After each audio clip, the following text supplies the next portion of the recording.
Baik, Assalamualaikum warahmatullahi wabarakatuh. Hari ini ketemu saya, ya, Mbak Cindy. Nama lengkap saya Cindy Yulia Putri, SPD MSI, namun panggil saja Mbak Cindy. Nah, hari ini kita akan belajar tentang Critical Reading 2, mengenai alur dan logika tulisan ilmiah berbahasa Indonesia. Baik, sebelumnya kan sudah ketemu dengan Mas Fatun, ya. Nah, hari ini dengan Mbak, tapi dengan artikel berbahasa Indonesia. Adapun agenda presentasi yang akan Mbak paparkan hari ini yaitu alur tulisan ilmiah, kemudian logika tulisan ilmiah, logika deduktif dan induktif, diskusi artikel ilmiah berbahasa Indonesia. Lalu, nah kita masuk ke alur tulisan ilmiah, ya. Nah, bagaimana sebetulnya alur tulisan ilmiah di tulisan karya ilmiah ataupun artikel ilmiah? Nah, sebetulnya alur tulisan ilmiah atau basic flow, ya, sering kita sebut basic flow ataupun alur dasar penulisan ilmiah, biasanya berawal dari gambaran umum, kemudian bergerak ke substansi yang lebih khusus atau general to specific. Dan terdapat beberapa fase di alur tulisan ilmiah, yaitu yang pertama menentukan bidang atau topik tulisan, disebut juga establish a territory, what is the field of the work, why is this field important, and what has already been done. Ya, jadi topik apa sebetulnya yang sedang kita kerjakan, kenapa kita mengambil topik itu, gitu ya, kenapa topik itu penting, dan bagaimana cara kita menyelesaikannya. Jadi kalau kita menulis begitu, ya, yang pertama kali kita lakukan adalah menentukan topik tulisan. Nah, kemudian yang kedua menentukan gap ataupun memunculkan masalah, sehingga kita tertarik ingin menulis hal tersebut. Lalu kemudian menentukan tujuan penulisan artikel, membahas atau menganalisis masalah yang kita ajukan di awal, dan mencari solusi, gitu ya. Jadi masalah yang kita mau tulis itu harus kita cari solusinya. Kemudian menyimpulkan tulisan ilmiah. Nah, maka formulasi sederhana alur tulisan ilmiah yaitu introduction, ada topik dan problem, kemudian discussion, ada observation atau discovery, explanation, dan analysis. Lalu yang terakhir adalah conclusion, ataupun sering kita sebut intisari tulisan ilmiah. Nah, intisari ini kalau di buku-buku metodologi misalnya, buku-buku penulisan ilmiah, sering disebut juga dengan brief summary of the results and discussion, but it should be more than a summary. Jadi dia tidak hanya sekedar resume ataupun summary biasa, tapi lebih kepada intisari tulisan kita dari mulai kita awal menulis sampai akhir tulisan. Nah, kemudian kadang ditambahkan juga saran untuk penulis selanjutnya sesuai dengan topik tulisan kita. Lalu bagaimana dengan logika tulisan ilmiah, ya? Nah, adik-adik kalau adik-adik tahu, ya, ada sebetulnya 3 gitu ya logika tulisan ilmiah. Ada itu deduktif, ada induktif, dan campuran. Campuran itu antara deduktif dan induktif. Namun Mbak di sini akan lebih berfokus pada deduktif dan induktifnya terlebih dahulu. Nah, logika tulisan ilmiah sebetulnya didefinisikan sebagai pengkajian untuk berpikir secara benar yang bermuara pada kesimpulan yang benar. Penarikan kesimpulan dalam berpikir ilmiah dapat dilakukan dengan 2 cara, yaitu yang pertama logika deduktif dan yang kedua logika induktif.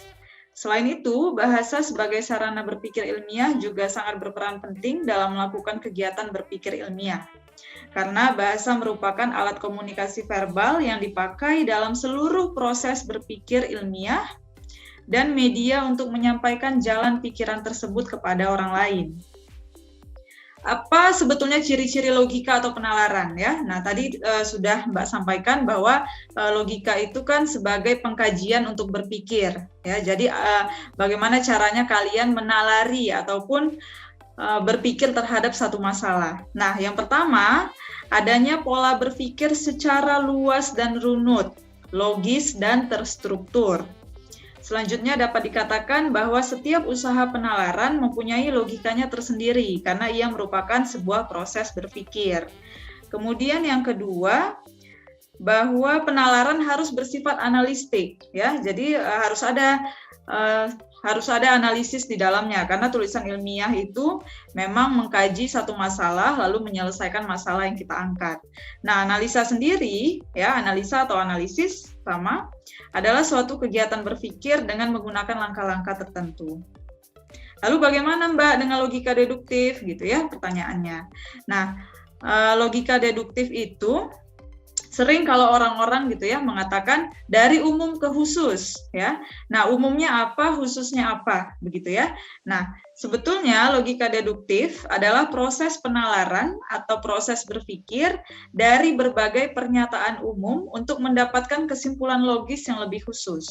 Jadi kalau misalnya ada pernyataan yang sifatnya masih sangat umum, kemudian ketika kita menulis lalu kita semakin kerucutkan sehingga terbentuklah satu konklusi yang lebih khusus, maka logika yang kita gunakan dalam menulis adalah logika deduktif. Begitu. Nah, contoh nih ya, misalnya dalam paragraf deduktif. Ini jadi logika deduktif itu bisa dia dalam satu paragraf utuh ataupun dalam satu tulisan kita yang utuh, ya. Ini Mbak contohkan di paragraf dulu ya. Misalnya, ilmu hubungan internasional berasal dari keinginan para pemimpin dunia untuk menciptakan perdamaian dunia. Dunia internasional sudah mengalami berbagai perang seperti Perang Napoleon dari tahun 1799 sampai 1813, Perang Dunia I 1914 sampai 1918, Perang Dunia II 1939 sampai 1945, Perang Vietnam, Perang Asia Timur Raya 1941 sampai 1945, dan bahkan perang di Timur Tengah yang berlangsung hingga saat ini.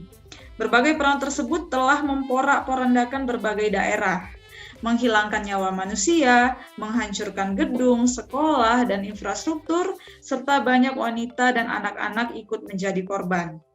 Nah, dalam hal ini terlihat sekali bahwa dari awal paragraf itu masih bersifat abstraksi yang umum, masih bersifat pernyataan umum. Berbagai perang terjadi, begitu ya, ada berbagai jenis perang. Kemudian ada statement di sini bahwa ilmu HI berasal dari keinginan para pemimpin dunia untuk menciptakan perdamaian dunia. Nah, apa saja kemudian di akhir paragraf hal-hal yang khusus itu, ya? Nah, hal-hal yang khusus misalnya ternyata perang telah menghilangkan nyawa manusia, menghancurkan gedung, infrastruktur, lalu banyak anak-anak dan para wanita yang juga ikut menjadi korban. Nah, begitu contoh paragraf deduktif, ya. Kemudian bagaimana dengan logika induktif? Kalau yang tadi deduktif, ini kita masuknya induktif. Nah, induktif sebetulnya adalah kebalikan dari logika deduktif. Nah, logika induktif itu dari khusus ke umum. Kalau yang tadi kan umum ke khusus ya, deduktif, sementara induktif itu sebaliknya. Dari pernyataan yang sifatnya sudah khusus, ditarik ke abstraksi ataupun pernyataan yang lebih umum. Nah, di sini tertulis proses penalaran ataupun proses berpikir untuk menarik kesimpulan umum dari berbagai pengamatan terhadap gejala ataupun fenomena yang bersifat khusus. Ya. Nah, kemudian ini ada contoh paragraf induktif ya, misalnya teori postkolonialisme, teori kritis, paradigma liberalisme, realisme, konstruktivisme, dan teori world system memiliki berbagai ciri yang berbeda. Teori postkolonialisme misalnya berbicara mengenai dunia internasional yang lebih fokus pada pembangunan pasca imperium kolonial ataupun sesudah penjajahan. Kemudian Spivak menyatakan adanya relasi antara dominasi dan subordinat. Teori postkolonialisme bertujuan untuk menciptakan kehidupan yang lebih baik setelah masa penjajahan. Sementara realisme, liberalisme, dan konstruktivisme merupakan grand teori dalam ilmu hubungan internasional yang dapat dikembangkan menjadi berbagai teori kecil. Berbagai konsep dan teori tersebut merupakan teori hubungan internasional yang digunakan untuk mencari solusi berbagai fenomena dan kasus yang terjadi di dunia internasional. Nah, jadi kalau logika ataupun penalaran induktif itu terlihat ya bahwa hal-hal yang tadinya bersifat khusus, misalnya ada teori postkolonialisme, ada teori kritis atau critical theory, lalu ada paradigma liberalisme, realisme gitu ya. Nah, itu semua jenis-jenis ataupun bentuk teori di ilmu HI.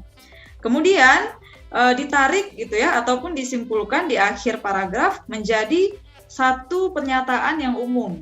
Ya, menjadi general statement. Misalnya di sini tertulis berbagai konsep dan teori tersebut merupakan teori hubungan internasional yang digunakan untuk mencari solusi berbagai fenomena dan kasus yang terjadi di dunia internasional. Nah, Mbak lanjut ya. Jadi di sini Mbak punya artikel ilmiah berbahasa Indonesia, kita akan diskusikan bersama. Judulnya adalah Motif Ekonomi Politik Sri Lanka. Titik 2, kegagalan Mahinda Rajapaksa dalam proyek Pelabuhan Hambantota.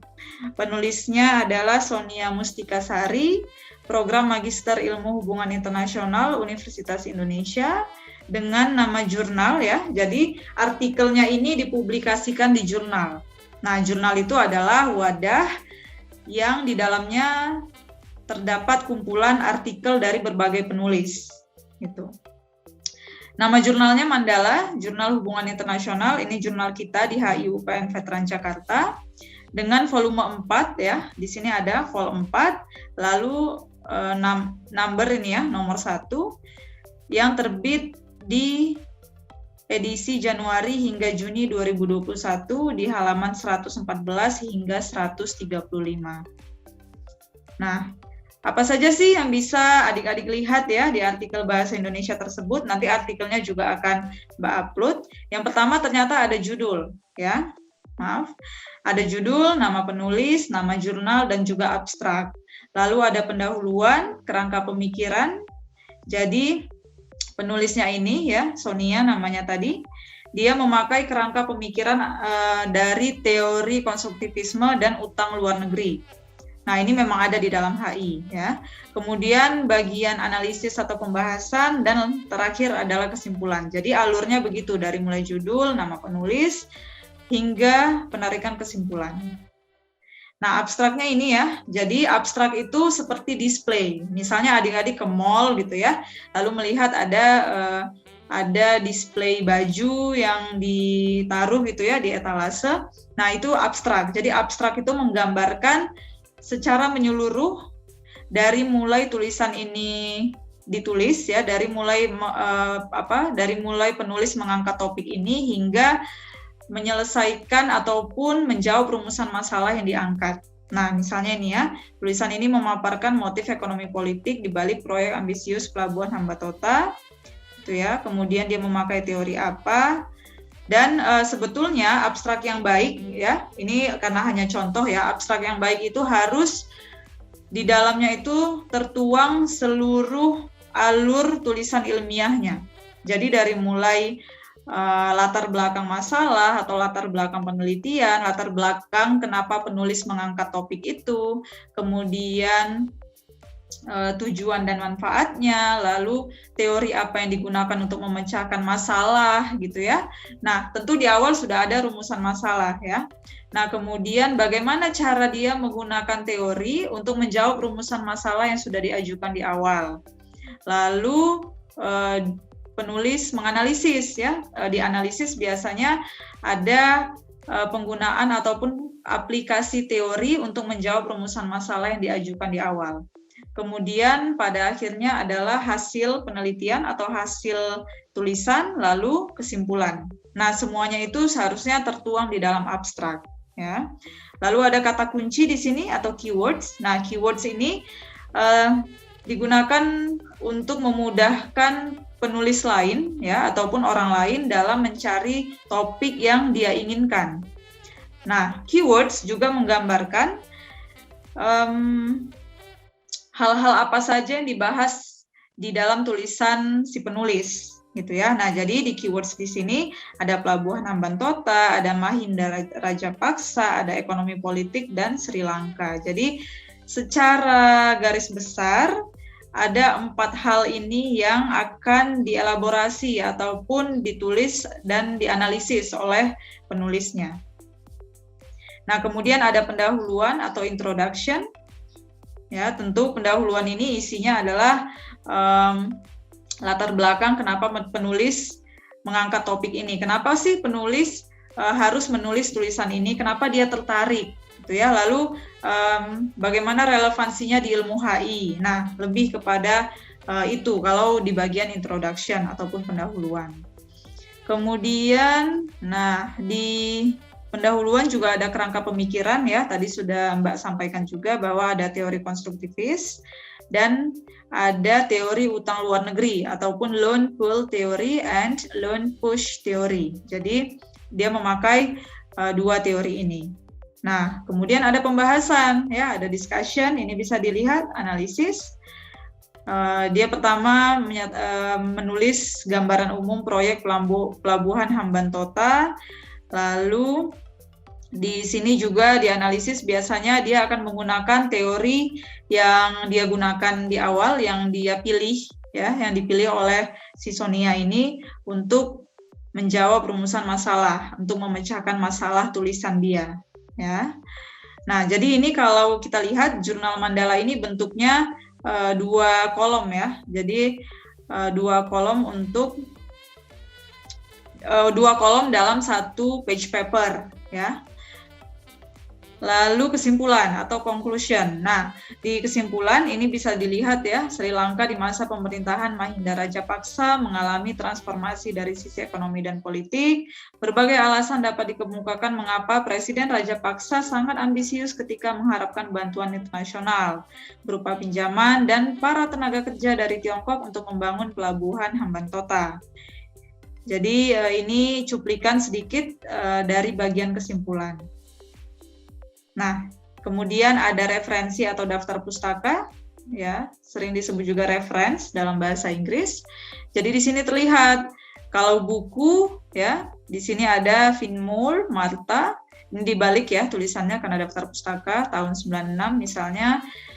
Judulnya National Interest in International Society, diterbitkan oleh penerbit New York, Cornell University Press. Jadi penerbitnya ini adalah kampus Cornell sendiri atau Cornell University. Nah, kemudian ada lagi artikel ya, ada yang tahun 2007, ada yang tahun 2008, ada yang 2018, ada beragam ya. Kalau bisa untuk reference itu 5-10 tahun terakhir. Jadi misalnya kita menulis tahun 2021, nah setidak-tidaknya kita mengambil bahan paling lama gitu ya 5-10 tahun terakhir. Jadi mungkin tahun 2016 ya itu masih bisa, 2015 gitu ya.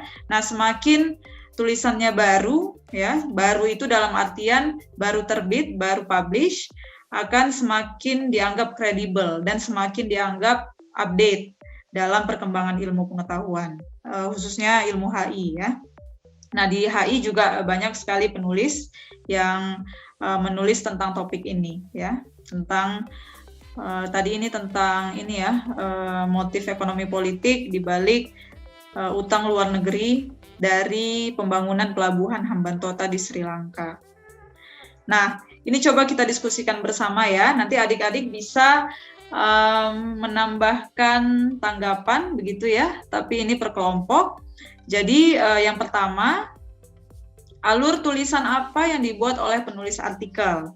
Kemudian yang kedua, logika tulisan ilmiah apa yang digunakan oleh penulis artikel. Apakah deduktif atau induktif atau mungkin campuran misalnya, dan jelaskan alasannya. Ya.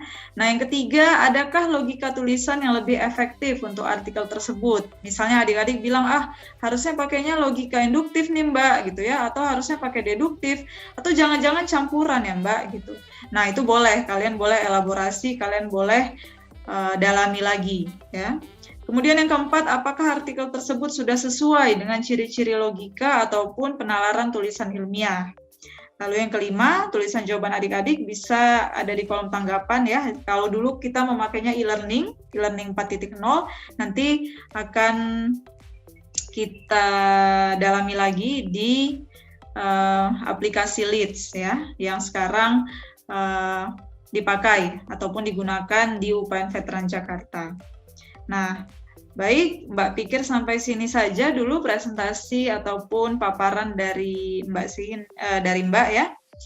Nanti kalau ada pertanyaan ataupun tanggapan, silahkan disampaikan di aplikasi Leads. Dan tolong ini menjadi tugas kelompok untuk masing-masing kelompok kalian ya. Jadi tolong dijawab, kemudian dikumpulkan dan akan kita bahas di minggu depan. Oke, makasih banyak. Lebih kurangnya Mbak mohon maaf. Pada Allah pastinya mohon ampun. Semoga kalian selalu sehat kapanpun dan dimanapun berada. Assalamualaikum warahmatullahi wabarakatuh. Bye.